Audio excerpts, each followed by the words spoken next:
we have been hearing a lot about agents, right? Yeah. The IT department of every company is going to be the HR department of AI agents in the future. Today, they manage and maintain a bunch of software from the IT industry. In the future, they'll maintain, nurture, onboard, and improve a whole bunch of digital agents and provision them to the companies to use. Okay, and you've been creating a lot of content with AI as well. Yeah. So would you like to talk a little bit about the reactions that you've been receiving on Instagram about what people comment on you using AI to create? Even more than that, it's like, this guy uses AI to create, he's going to replace us and all that.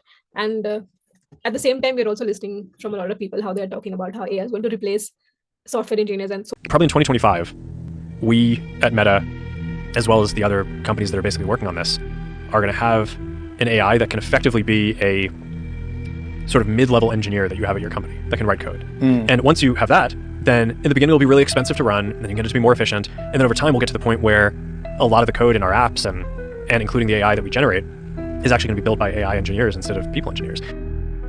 Conversation happening around that at the same time that we're building these things. You share a lot of content on creating apps or creating websites within seconds. So could you tell what kind of tools basically you're using for creating quick apps? And Okay, I'll give you some tools like I use. So the first one which I found interesting and I've only used one time is called Cerebral's Coder. So basically it uses a llama model which is so fast. You write a prompt and then you get the results in 0.5 seconds. And I was like, wow. So I went to try it, and then you have to be very specific with the prompt. And like if you give a normal prompt, what happens is because it's so fast, it creates it just creates a simulation. Like sometimes it happens. So I have to give a very specified prompt that this should work. And that's not the case with Claude, because Claude has advanced reasoning and it's going to process the prompt and it's not going to give a simulation. So yeah, that's the difference between the fast one and that. So yeah, Claude, Cerebral's Coder.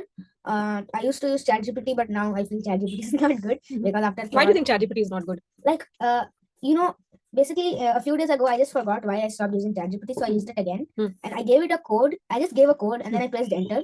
Okay, it said that this code contains this. I said okay, now in this code can you give me this update?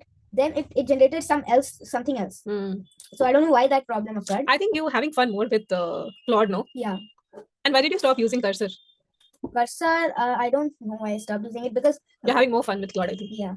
And actually there's one more thing in Cursor. I almost exhausted all the free credits and now I have to wait in a very long queue. Even though you have the paid one and you finish it? No, I'm talking about Cursor. Okay. So now you can't use Cursor, is it? I can use, but I have to wait in a queue. And I can't use models like Llama because it's paid now. But Llama Coder is free, no? Llama Coder, yeah. Llama Coder is free. I remember you using Llama Coder as well. I see so much that can be created just with AI powered tools. Have you used GitHub Copilot? GitHub Copilot is free, so it's actually helping me a lot, because sometimes, like not a lot, but it's still helping me. So sometimes what happens is, command prompt. So basically, we as developers, we need to put some things in command prompt for certain things to happen. Like there's Firebase, which controls my authentication in my Selfie app. So basically, to export my users, I had to run a certain prompt on the command prompt, and it was showing some errors. So there was an option that said that use this Copilot, and then you can fix this error. So I just clicked on that button, and then it fixed the error. Basically, it told me why I was giving the CMD thing wrong. Very interesting. Very interesting.